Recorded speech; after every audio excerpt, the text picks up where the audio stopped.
Yay aylarında havanın isti və nəmli olması bəzi mikroorqanizmlər və bakteriyaların çoxalmasına şərait yaradır. Bu bakteriyalar və viruslar orqanizmdə müəyyən xəstəliklər əmələ gətirir. Bu xəstəliklərin başında mədə-bağırsaq sisteminin infeksion xəstəlikləri dayanır. Mədə-bağırsaq sisteminin infeksion xəstəliklərinin əsas simptomları baş ağrısı, ürək bulanma, qusma, qarında sancılar, sulu ishal və ya qanlı ishaldır. Bu vəziyyətdə əgər xəstənin temperaturu 3 gün ərzində 38 dərəcə Selsidən aşağı düşmürsə, gün ərzində 5-6 dəfədən artıq sulu ishal və ya qanlı ishal varsa, mütləq həkimə müraciət edilməlidir. Bundan əlavə, ürək bulanma, qusmaya bağlı, xəstə ağızdan bəslənə bilmirsə, bu vaxtda da mütləq həkimə müraciət etməlidir. Çünki bədəndə suzlaşma yarana bilər. Suzlaşma zamanında orqanizmdə mineral mübadiləsi pozulur. Bu da bir sıra fəsadlara gətirib çıxardır. Xüsusilə bu yaşlılar və uşaqlar üçün təhlükəlidir.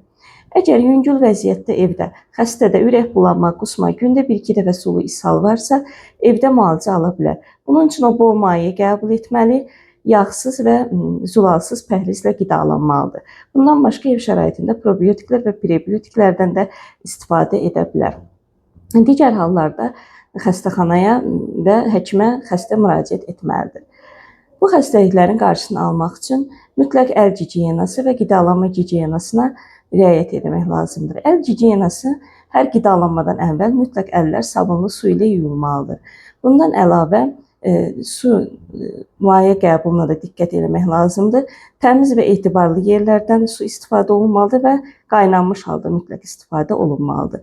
Bundan başqa qidalanma gigiyenasında da qidaların saxlanılmasına və istifadə olunmasına müəyyən qaydalara riayət etmək lazımdır. Qidalar, çiy və bişmiş qidalar mütləq ayrı saxlanılmalıdır və qidaların saxlanılmasında və daşınmasında soyuq zəncirdən istifadə olunmalıdır.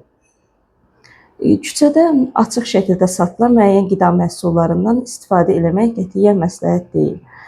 Bundan başqa, ət və süd məhsulları, dəniz məhsulları mütləq təzə halda və yaxşı bişmiş halda istifadə olunmalıdır.